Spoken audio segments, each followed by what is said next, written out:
मेरे गुरु महेश्वर शिव को मेरा प्रणाम है। इस कालखंड के प्रथम शिव के शिष्य, हम सबों के परम आदरणीय वरेण्य गुरु भ्राता साहब श्री के चरणों में मेरा प्रणाम है। शक्ति स्वरूपा माँ नीलम आनंद जी के चरणों में मेरा प्रणाम है और यहाँ उपस्थित आप सभी गुरु भाई गुरु बहन के चरणों में मेरा प्रणाम है। हम सबका सौभाग्य है कि अपने गुरु शिव के लिए झारखंड राज्य की इस संगोष्ठी में शामिल होने का सौभाग्य प्राप्त हुआ है। झारखंड राज्य 2000 में बिहार से पृथक एक नए राज्य के रूप में उभरा था, परंतु इसका इतिहास बिहार ही है। और जब शिव के शिष्य साहब हरिनानंद जी का जन्म हुआ था, उस वक्त भी ये बिहार ही था। माँ नीलम आनंद जी की जन्मस्थली जो आज झारखंड में है, उस समय भी बिहार ही था। आज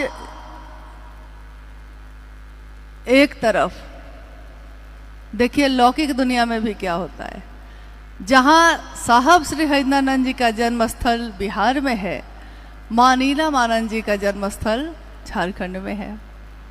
और दोनों के इस अद्भुत मिलन में जब 22 मई 1972 को मनातूगढ़ में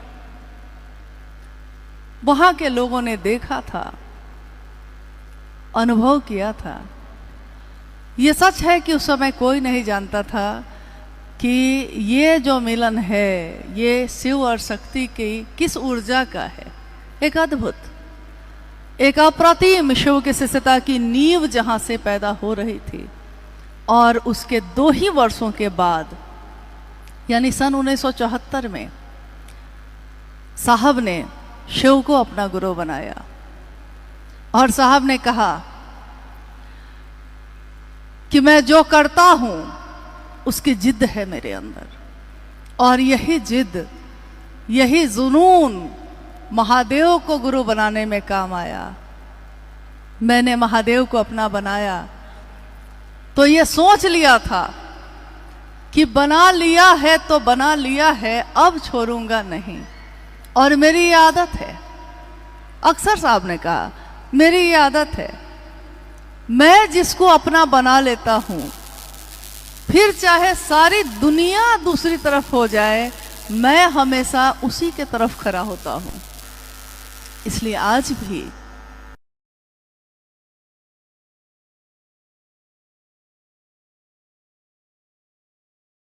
मेरे साथ चले,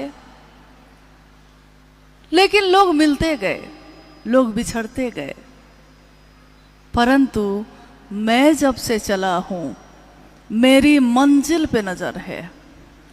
मेरी इन आंखों ने मील का पत्थर भी नहीं देखा। माना ये जंगल खूबसूरत है, पहाड़ सुंदर हैं, माना ये बहार आई है, खूबसूरत फूल खिले हैं, परंतु इन सब को देखने का भी समय मेरे पास नहीं है, क्योंकि मीलों, अभी मीलों मुझको जाना है। ये जो मीलों मीलों जाना था उनको, ये क्या शरीर की यात्रा है? ये मन की, आध्यात्म के रास्ते पे चलने की वो यात्रा है जो कहीं अनंत को जाती है। स्वयं शिव के शिष्य ने लगभग 40-45 वर्षों तक लगातार जगत के लोगों से महादेव के गुरु स्वरूप की बात की और ये चाहा कि हम शिव के शिष्य हो जाएं। ये चाहा कि हमारे जीवन में शिव शिष्यता की जीवंत सुगंध हो, हम कागज के फूल न बन के रह जाएं। और ये कहा शिव के शिष्यता मुलायम होने की विधा है, यहाँ आकर अहंकार जैसा कुछ भी नहीं है। झारखंड के एक संत परम सिद्ध बाबा ने कहा, निर्भर तब निर्भय। और इस पंक्ति को साहब ने अपनी पुस्तक आओ चले शिव की ओर में भी लिखा है।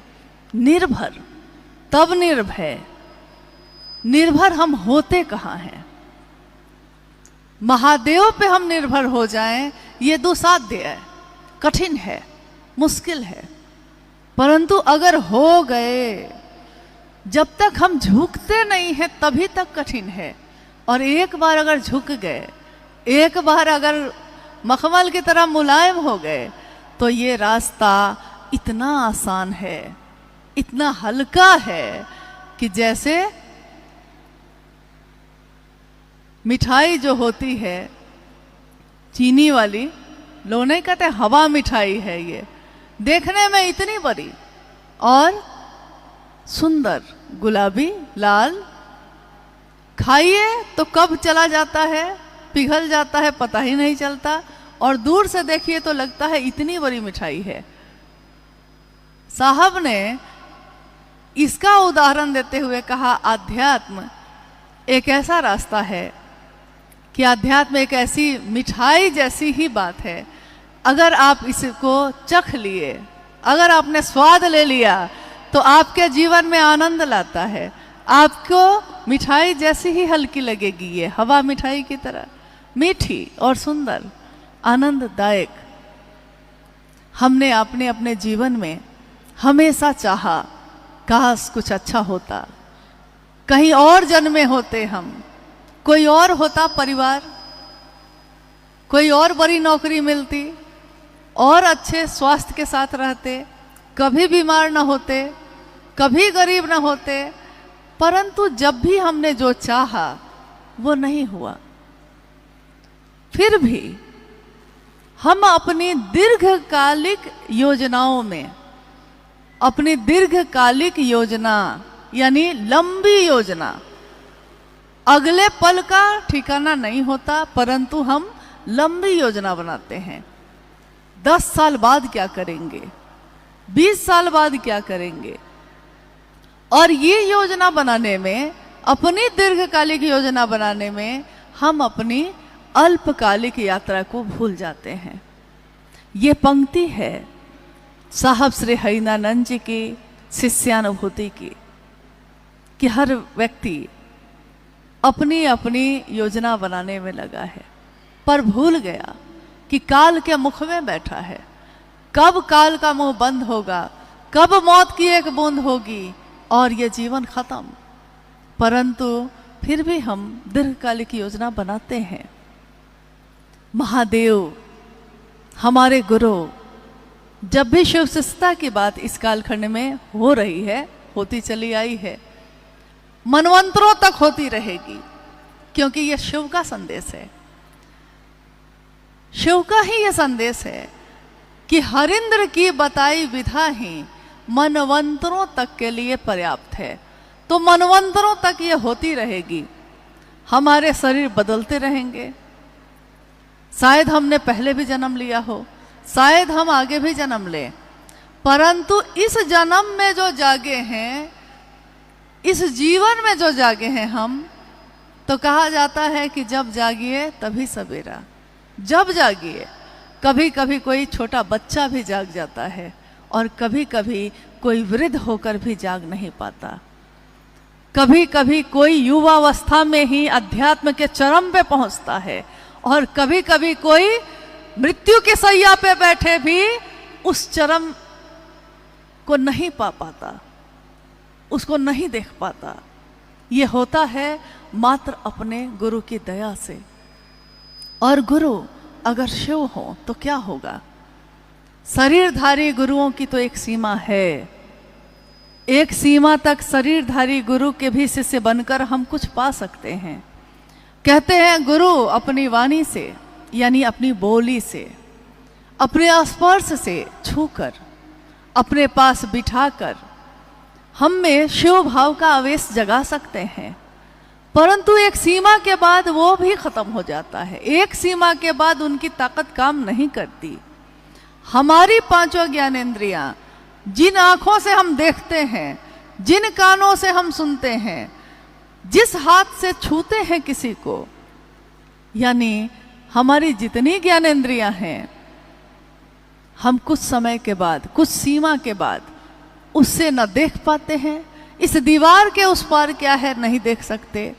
माइक नहीं हो तो ज्यादा लोगों के बीच अपनी आवाज नहीं पहुंचा सकते। एक मनुष्य की सीमा कितनी दूर की है, एक शरीर की सीमा कितनी दूर की है। इसलिए गुरु और शिष्य परंपरा में जब गुरु की बात होती है तो शरीरधारी गुरु माना जाता है, उनकी एक सीमा होती है। इसलिए हमने अक्सर सुना होगा कि लोग कहते हैं कि अमुक गुरु के शिष्य बन जाइएगा तो गृहस्थ आश्रम छोड़ना होगा, या अमुक व्यक्ति जो हैं जो गुरु का काम तो करते हैं परंतु ब्रह्मचारी बन के जाना होगा, या इस कुल के होंगे तब जाना होगा, इस जाति इस धर्म के होंगे तब जाना होगा, पुरुष हैं कि स्त्री है तब जाना होगा। मंदिरों तक में विभाजक रेखा खींची हुई है कि पुरुष जाएंगे कि स्त्री जाएगी। तो देखिए, एक सीमा के बाद अब वो गुरु काम नहीं करते। फिर श्रेणी आती है सदगुरु की।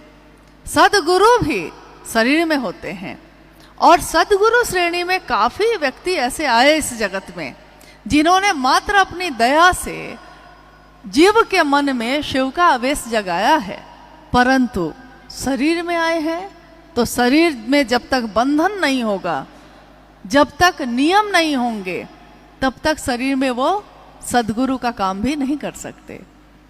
तो ठीक है, उनके पास तक जाते जाते में कुछ बंधन टूट जाते हैं, कुछ संकीर्णताएं छूट जाती हैं, परंतु फिर भी कुछ न कुछ बाकी रहता है।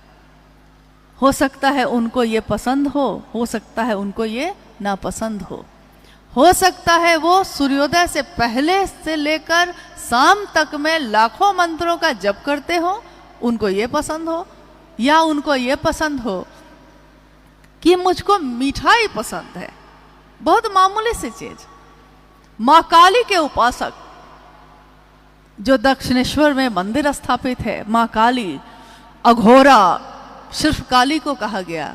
माँ काली के उपासक रामकृष्ण परमहंस स्वयं काली का दर्शन करते रहे, परंतु न जाने क्यों अपने शिष्यों के बीच बैठे भी वो अंदर चले आते, कभी भी अचानक उठकर। उनकी पत्नी कहती उनसे, माँ शारदा, आपको अच्छा लगता है? शिष्य लोग क्या कहेंगे कि आप अभी तो इतनी बड़ी आध्यात्मिक बात कर रहे थे और अंदर उठकर चले आए मिठाई के लिए। और उन्होंने अपनी पत्नी से कहा था कि जिस दिन मैं मिठाई खाना बंद कर दूंगा, मांगना बंद कर दूंगा, तो समझना कि मैं अब ज्यादा दिन इस शरीर में नहीं रहूंगा। हुआ भी यही। कोई एक चीज, कोई एक पसंद, कोई एक नापसंद, कुछ न कुछ होगा। तो जब सदगुरु भी होंगे तो एक नियम, एक वर्जना, एक बंधन होगा ही होगा। परंतु जैसे ही हम कहते हैं जगत गुरु शिव की बात, तो जगत गुरु शिव यानी अब वहां कोई बंधन नहीं, अब वहां कोई संकीर्णता नहीं। क्या होती है जाति, क्या होता है धर्म? शिव ने जाति नहीं बनाई, शिव ने धर्म नहीं बनाए, शिव ने अलग अलग लोगों की श्रेणियां नहीं बनाई। महादेव ने ऐसा नहीं किया। महादेव एक परम चैतन्य का नाम है, वो भेद नहीं कर सकते, वो अमीर गरीब में भेद नहीं कर सकते। मानव मात्र, जीव मात्र शिव हो सकता है, और जीव तो कोई भी है। हो सकता है बहुत अमीर से मैं आदमी हो सकता है जिसके पास एक रोटी नमक खाने का भी नहीं हो, वो भी हो, कोई भी हो सकता है। जगत गुरु शिव अपने शिष्य में शिव का आवेश पैदा करते हैं। क्या हम मानव शिव को अपना गुरु बना सकते हैं? तो आज तक के प्राचीन इतिहास में, आध्यात्म के प्राचीन इतिहास में आज तक महादेव उस समय भी जगत गुरु थे, और उस समय भी शिव के कुछ शिष्य हुए, परंतु एक लंबी खाई थी, एक लंबा अंतर। महादेव एक बहुत ऊपर की सत्ता, महादेव भगवान है, महादेव महाकाल है, महादेव महामृत्युंजय है, महादेव महाऔघरेश्वर है, महाकापलेश्वर है। काल को भी जिससे भय लगता है वो सत्ता है महादेव।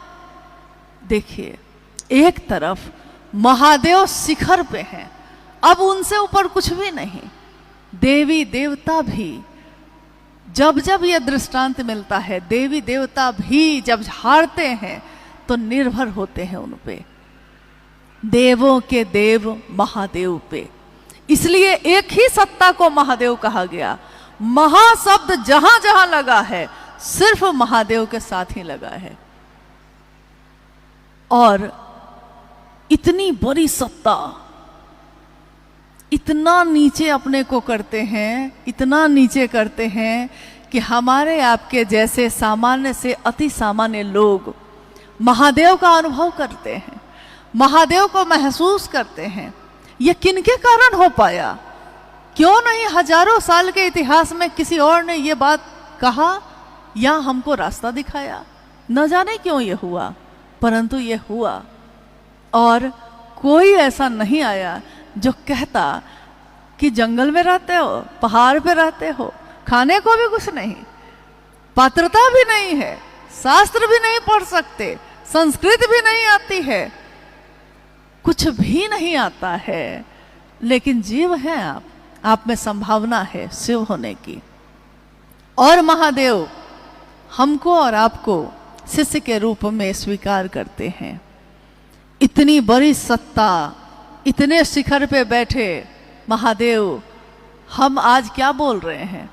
जो हम बोल रहे हैं हम समझ कितना रहे हैं? हम बोल क्या रहे हैं? मेरे गुरु शिव, मैं शिव का शिष्य। अध्यात्म में इससे बड़ी बात गुरु शिष्य परंपरा में और कुछ नहीं हो सकती। लेकिन ये बात इस कालखंड में कही किसने? क्योंकि जिसने कही है, कहा जाता है कि जिसने मंत्र दिया है, जिसने ये बात कही है, मंत्र को जपने वाला और मंत्र को देने वाला सब जब एक हो जाते हैं, एक ही मनसा से जुड़ जाते हैं, तो कर्म फल को भोगने की व्यवस्था का भी नाश कर देते हैं। यानी हमने अपने जीवन में जो भी किया होगा, न जाने क्या किया होगा, क्योंकि आज तो नहीं याद है, अब तो कुछ भी गलत नहीं होता, लेकिन न जाने पिछले जन्म में क्या हुआ होगा, अच्छा या बुरा।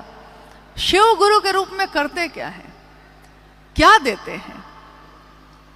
एक बड़ी अद्भुत बात साहब ने कही। उन्होंने कहा, आपने जो कर्म किए हैं पिछले न जाने कितने जन्मों में, आपके कर्म फल जो अच्छे हैं, गुरु की दया उस अच्छाई को ऐसी हवा देता है जो हवा से अच्छाई और बढ़ जाए, और गुरु की ही दया आपके बुरे कर्म फल को दग्ध भी करता है।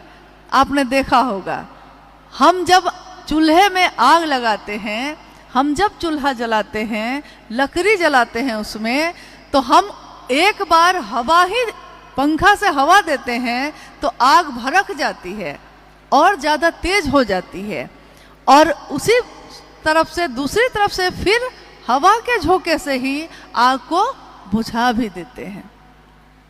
यानी महादेव की दया हमारे कर्मफल को बढ़ा देती है, बुझा भी देती है।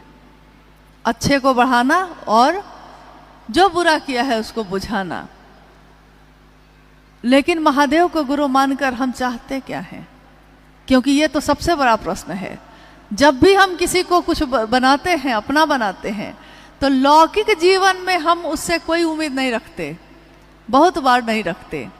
परंतु जैसे ही ईश्वर की बात होती है, जब भी अध्यात्म की बात होती है, तो हम अपने मन में कोई ना कोई मनोकामना या कामना को लेकर ही जाते हैं। तो महादेव को गुरु बनाने के पीछे हमने क्या चाहा है? आज इस हॉल में उपस्थित सभी, हम सब शिव के शिष्य बोली में तो हम कह रहे हैं शिव के शिष्य हैं, हम सब शिव से बैठे हैं। अपने गुरु शिव की दया के आश्रय में बैठे हैं, अपने साहब दीदी के आशीर्वाद के आश्रय में बैठे हैं। क्या सोचकर हमने शिव को गुरु बनाया था? जिस दिन भी बनाया था, जरा कुछ देर के लिए हम अपने मन को वहां ले जाएं। क्यों बनाया था? किस लिए बनाया था? हम लौटाते हैं अपने मन को उस स्थान पर, उस जगह पे जिस दिन हमने शिव को गुरु बनाया था। किसी के कहने से बनाया था,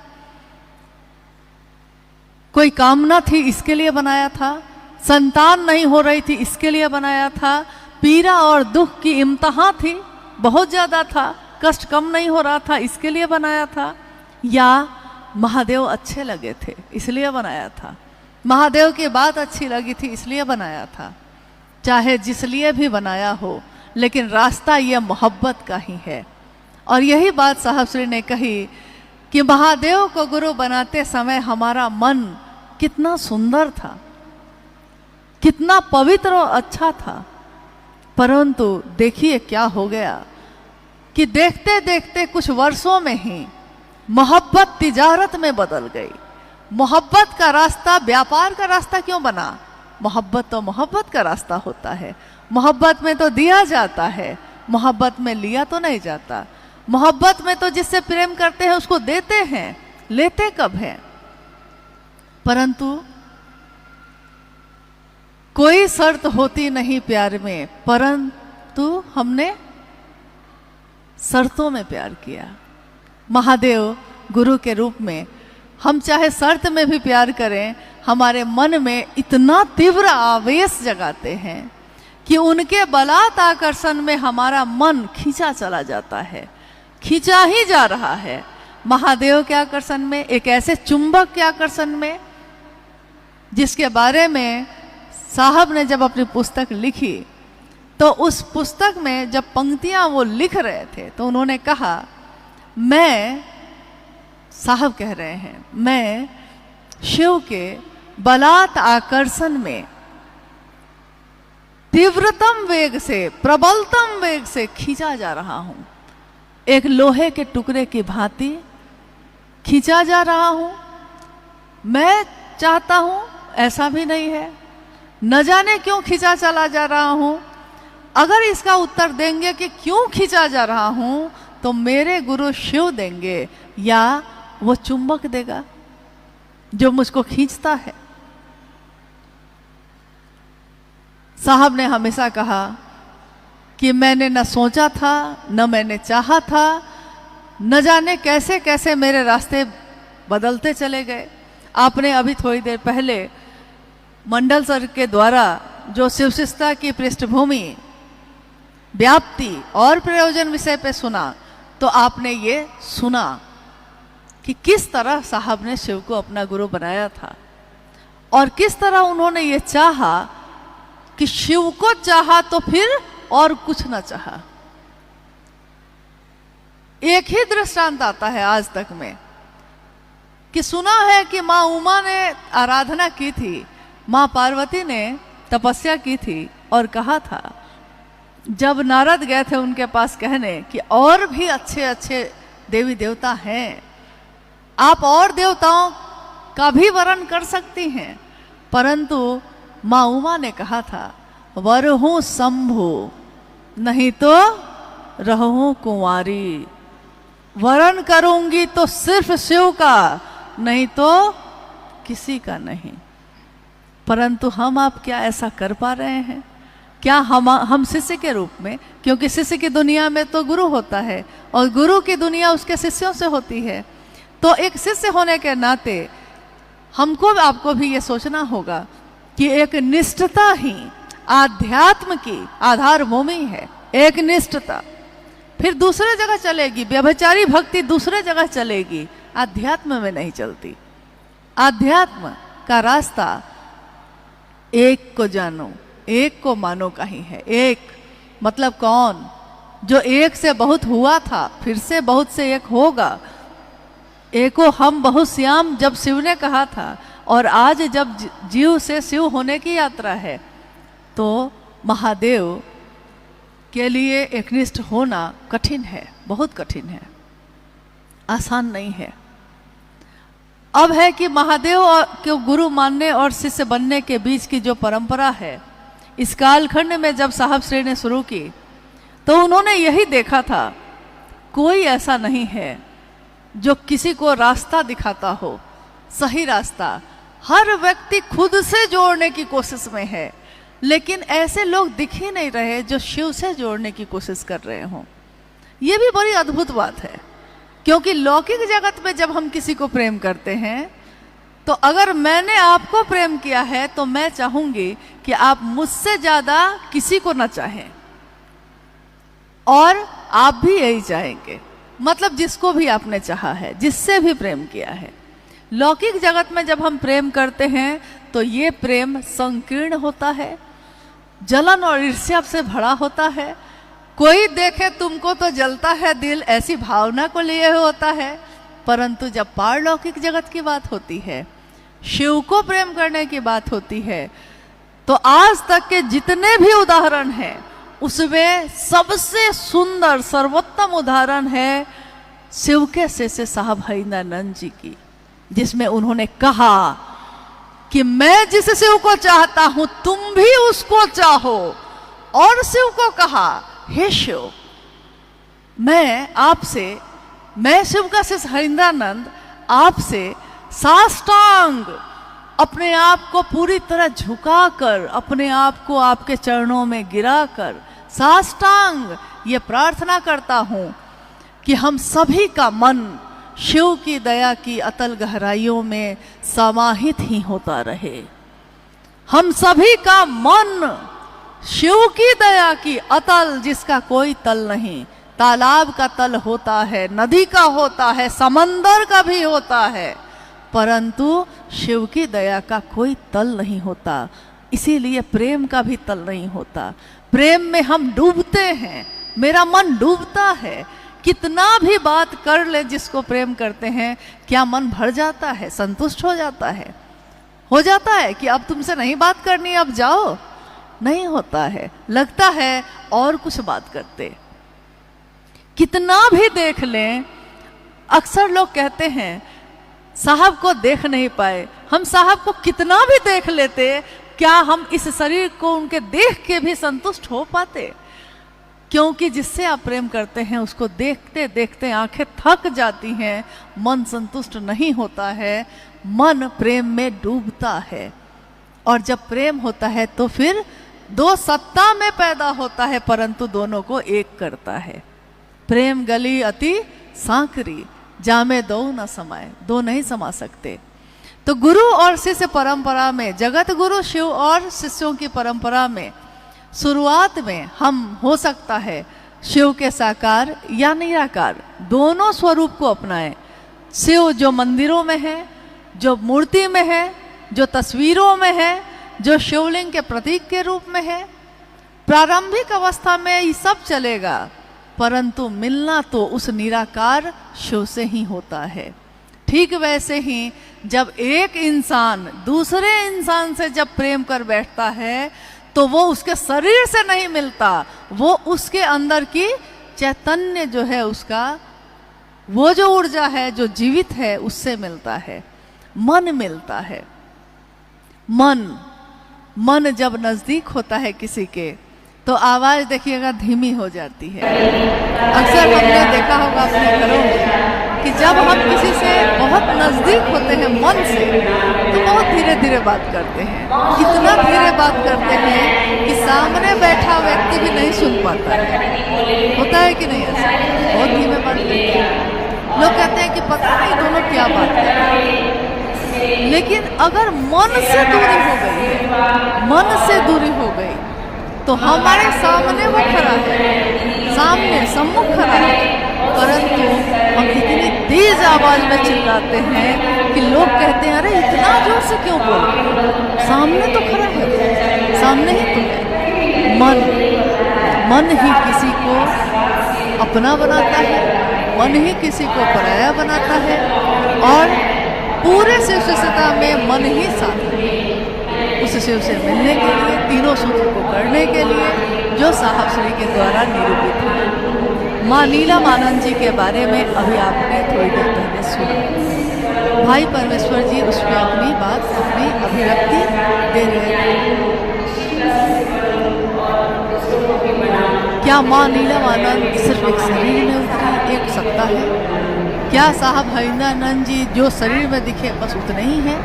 क्योंकि एक सामान्य दिखने वाला व्यक्ति करोड़ों लोगों को दीवाना नहीं बना सकता। ये शाश्वत सत्य है।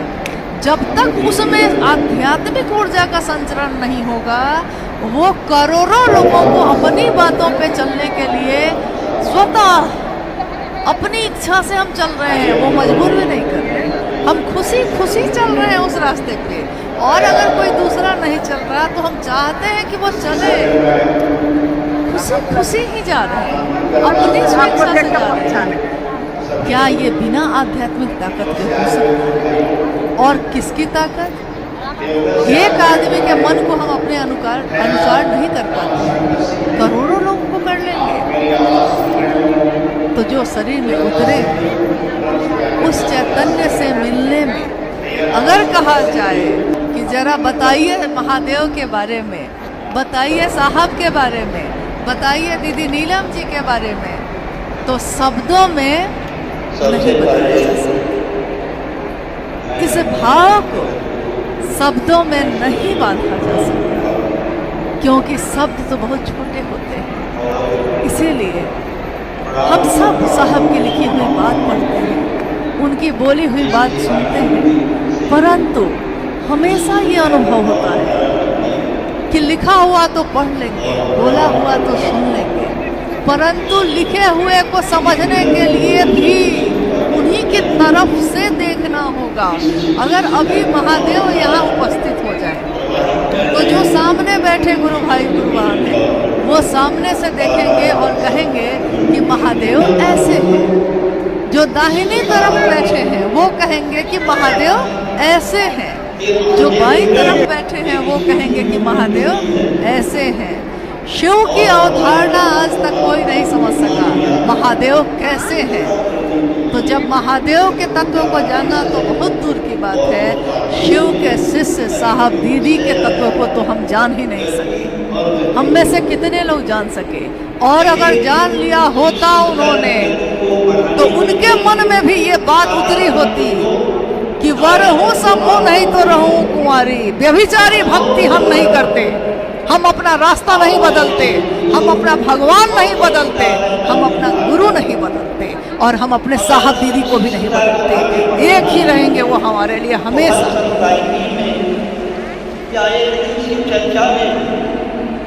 उसको पढ़ना है, इतना ही अनुरोध है कि आज यथासंभव जो हम लोग से हो सका इतनी व्यवस्था हो पाई, लेकिन एक ही मनसा है किसी भी शिव शिष्य का, लौकिक उद्देश्य एक ही होता है कि शिव की स्थापना दूसरे के हृदय में हो जाती। शिव की स्थापना अपनी नहीं। हमको आपको लोग जान ही जाएंगे तो क्या होगा? कजा ने ऐसी हजार सूरत बिगाड़ डाली, बना अकबर कैसे कैसे लोग आए धरती पे। जब चलते थे तो चारों तरफ जय घोष होते थे। कजा ने यानी समय ने तो बहार जो इस धरती पे छाई है, ये चंद दिनों की है। बहार दिन है चंद रोजा। कितना सर उठा के हम चल सकेंगे? कितनी देर? ज़्यादा सर उठा के चलने के बाद जानते हैं क्या होता है? गले में दर्द हो जाता है, अकरन होती है।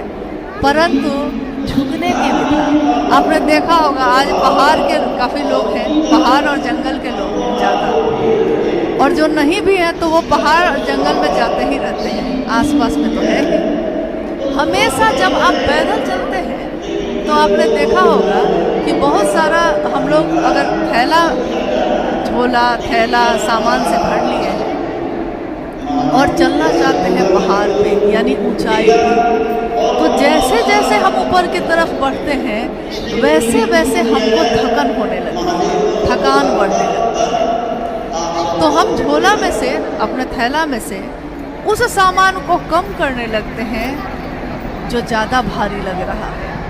अगर खाने का सामान रखे हैं तो बैठकर कुछ खा ही लेते हैं, पानी का बोतल पीकर फेंक ही देते हैं। जैसे जैसे आप ऊपर की तरफ चल रहे हैं, यानी शिखर की तरफ, शरीर से, इस शरीर की बात, शरीर से वैसे वैसे थकान होने लगती है। छोटा से छोटा सामान भी हमको भारी लगने लगता है और हम धीरे धीरे उस भारी सामान को छोड़ते चले जाते हैं जो हमारे शरीर को थकाएगा। हम नहीं रुकते हैं, हमको तो जाना ही पड़ेगा, परंतु हम उन चीज़ों को छोड़ते चले जाते हैं जो मेरे शरीर को थकाता है, भारी बना रहा है, और बहुत हल्की चीज़ों को लेके चलते हैं। कुछ समय के बाद तो स्थिति ये आ जाती है कि एक छोटा पानी का बोतल भी भारी लगता है, वो भी भारी लगता है, चाहते हैं वो भी कोई पकड़ ले दूसरा। और एक बात है, बहुत महत्वपूर्ण बात है, साहब की बोली हुई सारी बातों पे सटीक है क्या, कि हम झुक कर चलें। अगर सीधा और अकड़ कर चलिएगा तो देखिएगा कि पाँव में थकन बढ़ जाएगी, और थोड़ा आगे की तरफ झुक कर पहाड़ पे चढ़िए तो पहाड़ पे चढ़ने वाले सब जानते होंगे कि कैसे पहाड़ पे चढ़ा जाता है। क्या हम लोग जानते हैं कि नहीं जानते हैं? झुकने की मन के साथ भी ऐसा ही है। ये तो दिख रहा है, शरीर तो दिख रहा है, मन दिख नहीं रहा। इस मन में भी बहुत बोझा लेकर हम लोग चलते हैं। क्या हम ठीक कर लेंगे किसी चीज़ को? नहीं कर सकते। क्या मेरी चिंता करने से ठीक हो जाएगा? नहीं होगा।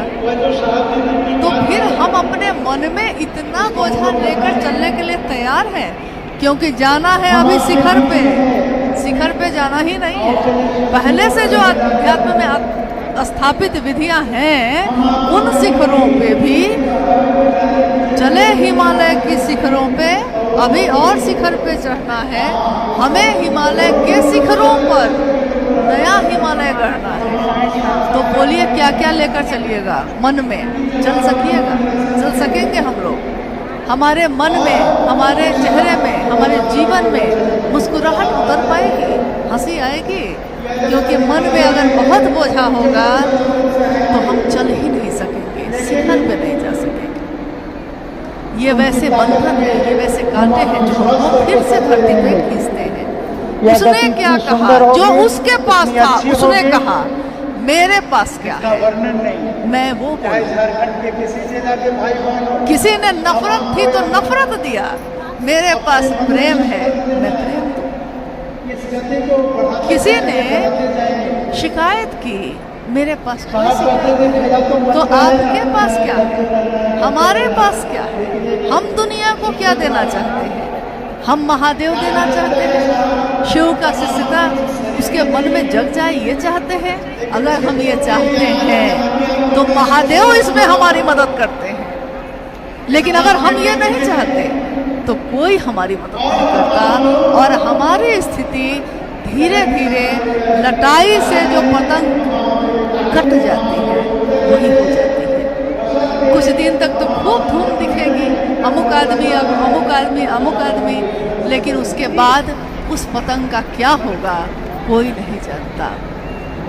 लटाई गुरु है, धागा जो है ना, क्योंकि गुरु से मिलाया है जिसने, वही बांधे हुए पतंग को, तो उस लटाई के धागा है साहब और दीदी, और अगर उनसे कट गए तो फिर कोई जगह नहीं है। तो अपने अनुभव के आधार पर एक शिव शिष्य होने के नाते हम सबका कर्तव्य है कि दुनिया हम सबको जो दे, दुनिया ने यही दिया है, दुनिया के पास यही है, जो उसके पास है उसका क्या दोष?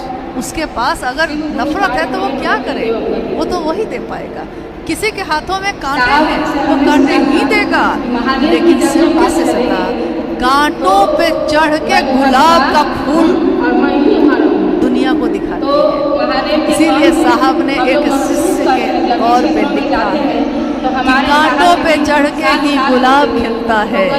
दुनिया गुलाब के फूल को देखती है, कांटों का कोई देखता भी नहीं। कीचड़ में ही कमल खिलता है। कमल की सुंदरता को देखकर लोग मोहित होते हैं, कीचड़ को कोई देखता भी नहीं।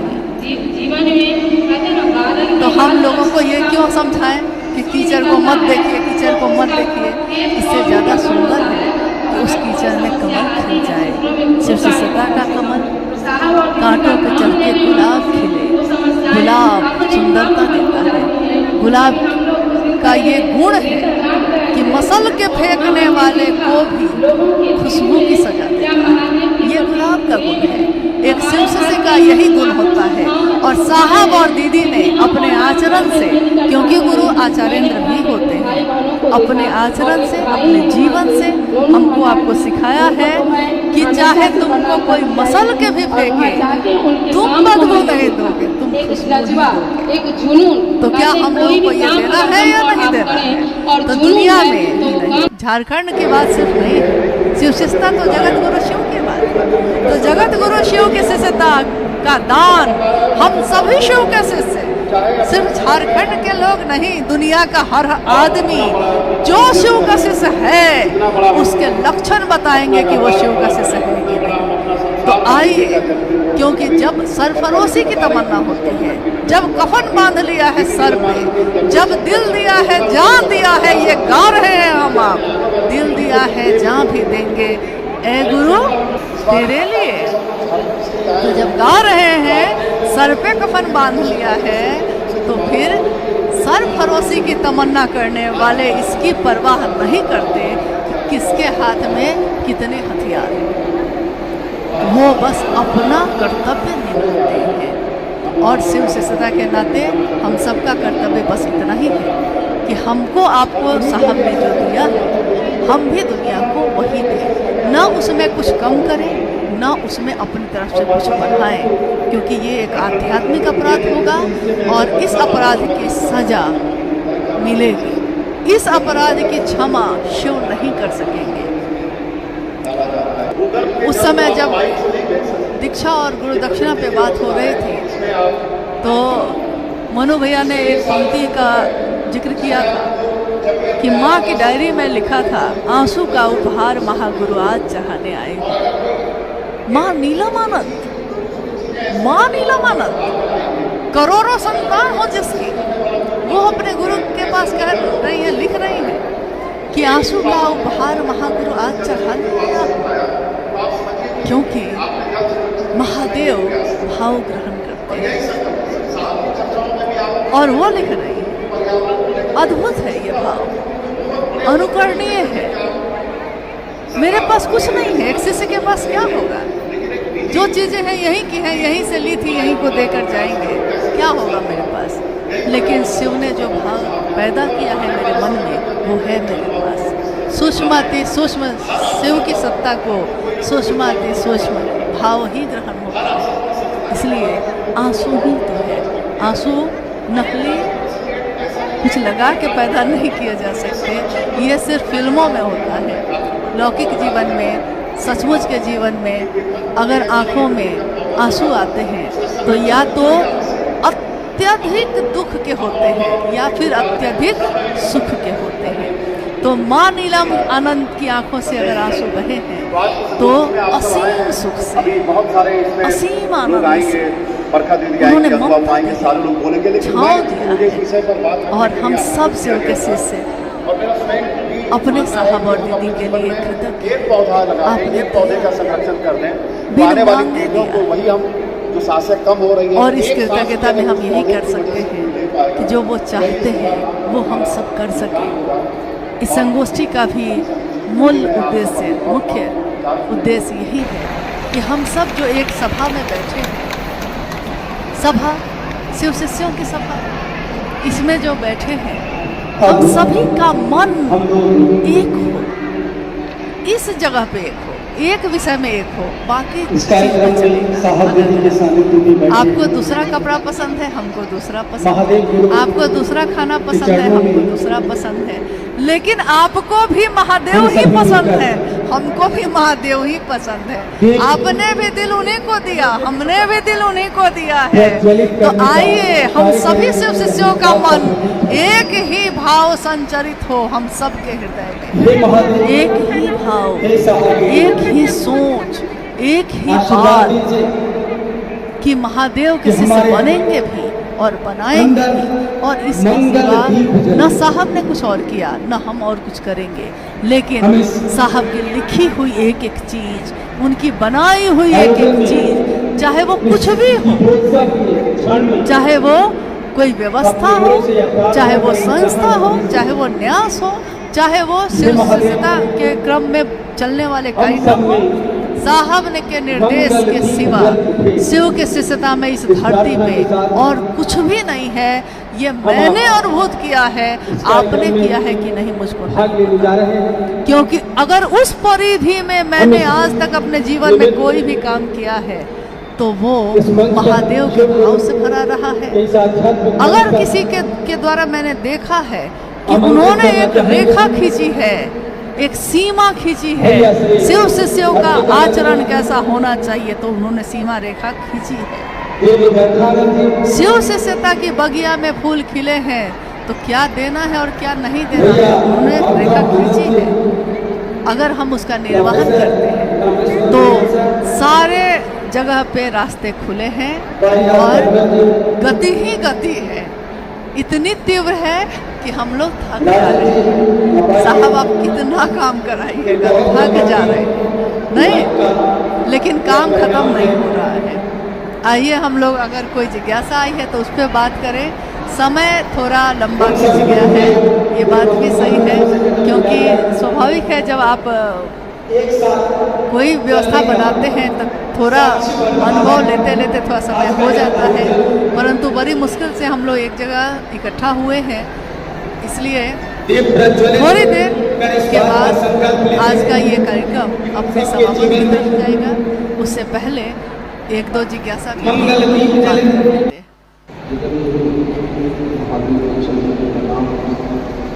इस कार्यक्रम में हमारे बहन साहब से प्रणाम शक्ति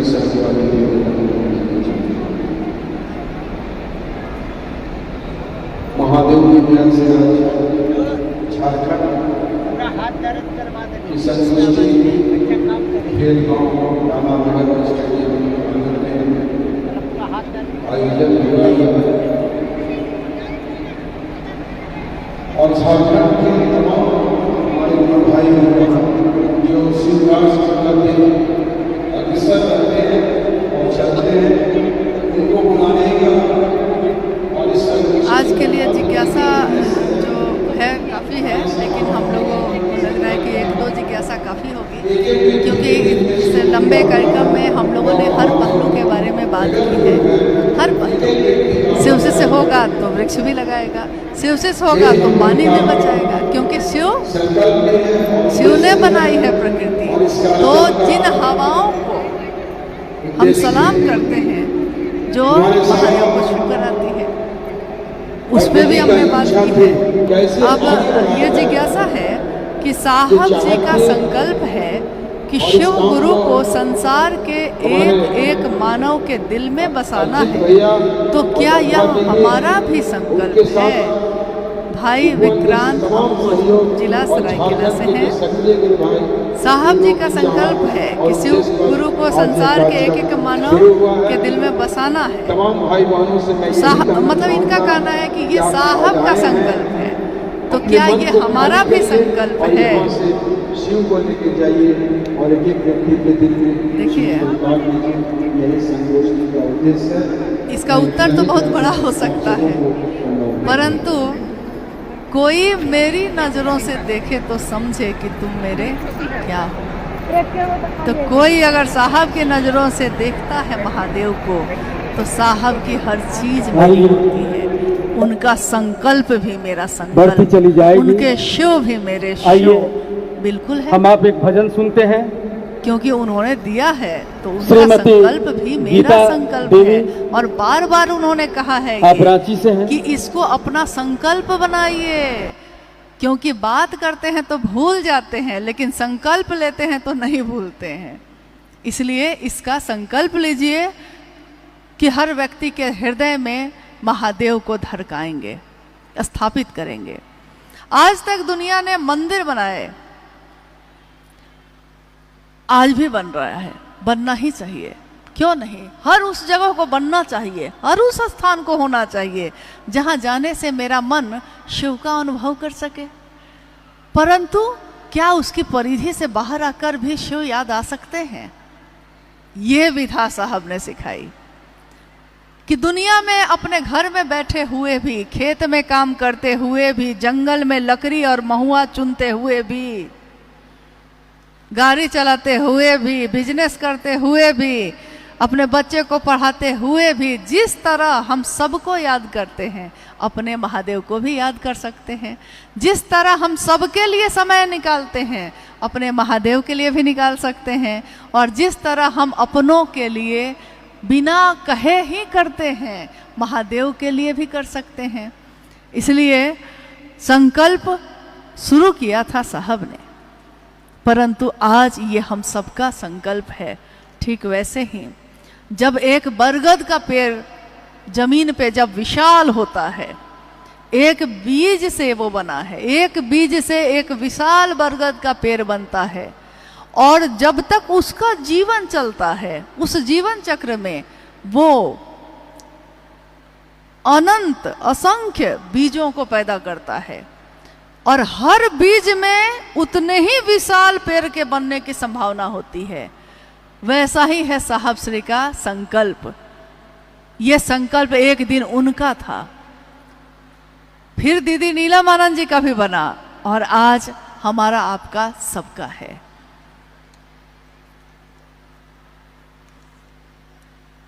शिव का गुरु भाव और ईश्वर भाव, ईश्वर के भाव में क्या अंतर है? दुमका से हैं प्रीति भारती। शिव का गुरु भाव और ईश्वर का भाव, शिव भगवान भी हैं और शिव गुरु भी हैं। भगवान ईश्वर यानी ईश्वर के रूप में महादेव में सारे रूप समाहित हैं, हर रूप है उसमें।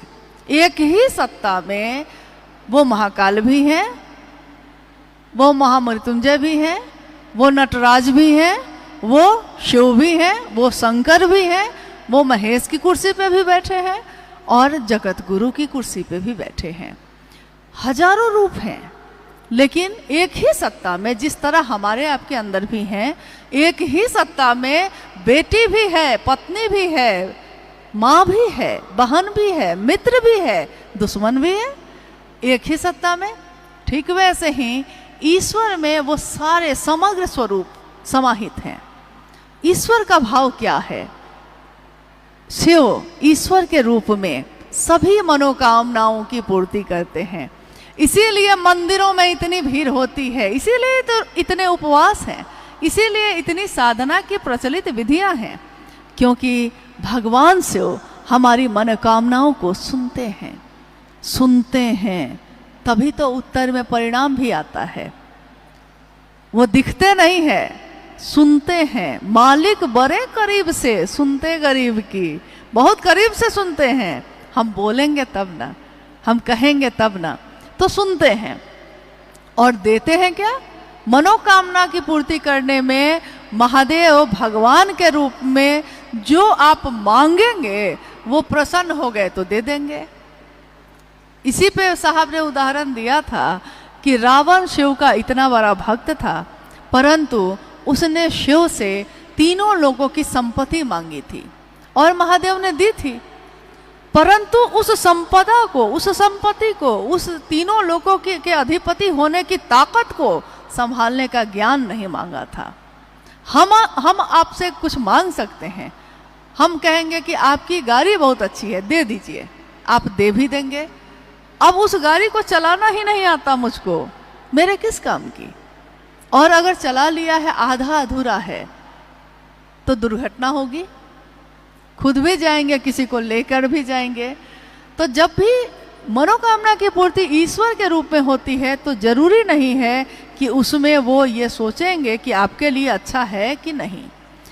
लेकिन जब गुरु भाव है, गुरु भाव यानी अनुग्रह का भाव, गुरु भाव यानी दया का भाव, जो जीव है उसको शिव बना दे ये भाव, तो जीव को शिव बनाने का जो भाव है उसमें अब गुरु के रूप में वो वही देंगे जो हमारे लिए सही होगा, वो नहीं देंगे जिससे हमारा अहित हो सकता है।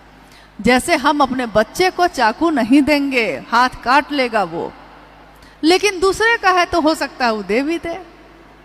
मांग रहा है, ज्यादा प्रेम अंधा हो जाता है तो दे भी देता है लोग, लेकिन गुरु ऐसा नहीं करेंगे। इसलिए गुरु का भाव जीव से शिव बनाने की पात्रता पैदा करता है और इसमें परिमार्जन करने में तपना पड़ता है। सोना बनना है तो तपना पड़ेगा। मूर्ति वंदनीय है इसलिए कि उसने तरासे जाने का दर्द सहा है। मूर्ति जो पत्थर थी, आज मूर्ति के रूप में उसकी पूजा हो रही है क्योंकि उसने छेनी और हथौड़ी दोनों खाए हैं, इसलिए वो वंदनीय है। तो गुरु भाव में वो विवेक पूर्ण दान देंगे, सोचेंगे क्या इसके लिए ये सही होगा। और जबरदस्ती भी कुछ लोगों ने लिया है, मतलब कभी कभी ऐसा हो गया है, जिद पे आ गए, चाहिए ही चाहिए, चाहिए ही चाहिए। मैंने देखा अपने जीवन में, जब से साहब दीदी के सानिध्य में आई तो माँ नीलम आनंद जी से भी बहुत लोगों को बहुत कुछ लेते देखा, आपने सुना ही अभी थोड़ी देर पहले, और साहब से भी बहुत कुछ लेते देखा। एक पति पत्नी आते थे, संतान नहीं थी उनको और काफ़ी उम्र हो गई थी, लेकिन न जाने क्यों उनको यही जिद थी कि हमको संतान चाहिए ही चाहिए। मंडल सर भी यहाँ बैठे हैं, बहुत बार इन पे भी फोन आया, खूब आया। अंत में साहब ने ऊब कर, थक कर कहा, जाओ तुमको यही चाहिए तो मैं महादेव देना चाहता था, लेकिन तुमको यही चाहिए, जाओ। एक लंबे अरसे के बाद एक कार्यक्रम में दूर से भीड़ में मुझको दिखाई दिए, छोटा सा बच्चा था साथ में, यानी संतान हो गई थी, खबर आई थी, हो गई थी संतान, पुत्र हुआ था। और मैंने देखा कि माँ जो वृद्ध हो गई थी, अब बच्चा तो अभी छोटा ही था, हो गया, ये भी बड़ा आश्चर्य था कि इस उम्र में संतान की प्राप्ति हुई। और उस बच्चे ने अपनी माँ को थोड़ी देर भी वहाँ खड़ा रहने नहीं दिया, मारता रहा। इतना छोटा बच्चा अपने वृद्ध माँ को अपने हाथ से मारे जा रहा है लगातार। मेरे मन ने जो सोचा वो कहते हैं, मेरे मन ने उस समय यही सोचा कि महादेव से दया मांगकर कुछ मांगना चाहिए, जबरदस्ती कुछ नहीं मांगना चाहिए, इसमें हमारा भला नहीं होता है। इसलिए निर्भर होइए ताकि हम निर्भय हो सकें। महादेव को साहब और दीदी ने महादेव को महादेव के लिए चाहा, हमारा आपका मन भी उस शिव को शिव के लिए चाहे। कम से कम हम ये कह सकें, हे महादेव, मैं आपका शिष्य हूं और आपको चाहता हूं, आपसे कुछ नहीं चाहता। कोई तो महादेव को ये भी कहे, क्योंकि ईश्वर के रूप में, गुरु के रूप में महादेव कहते हैं। साहब से ही सुना कि कहा महादेव ने कि हमेशा मतलब से ही आते हो, कभी मिलने भी आ जाया करो। देखिए कितनी बड़ी बात है, कितना बड़ा संदेश है।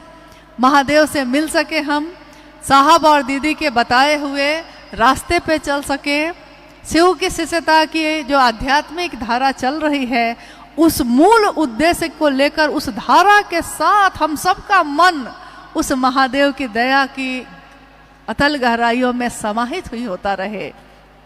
हमारी साहब की चाहत में हम सबकी चाहत मिल जाए और अपने पूरे राज्य को शिव नाम से गुंजायमान करें हम। महादेव की गूंज हो और महादेव की गूंज ऐसी हो कि उसके साक्षी स्वयं शिव के शिष्य साहब हरिंद्रानंद जी बने। वो देखे कि उन्होंने जो बीज बोया है उसके वृक्ष कितने विशाल और झुके हुए हैं, फलों से लदे हुए हैं, दूसरों को तृप्त करने के लिए खड़े हैं। अपनी चाहत में हम आप नहीं खड़े हैं, बस यही चाहत है। और आप सबका बहुत आभार है कि आपने जो सबसे कीमती समय है आज के समय में सबसे कीमती है ये समय को पैसे से नहीं खरीदा जा सकता, समय को जबरदस्ती नहीं लिया जा सकता, लेकिन आपने अपने गुरु महादेव के लिए ये समय दिया, हम सब एक जगह बैठ सके। आगामी आने वाले समय में हम सब के द्वारा निर्बल सामर्थ्य भी हो अगर, तो उसके द्वारा भी एक कदम एक बूंद भी हमारी सहभागिता इस महान उद्देश्य की पूर्ति में लगे, यही हम सबका उद्देश्य हो। आप सभी के चरणों में मेरा प्रणाम है।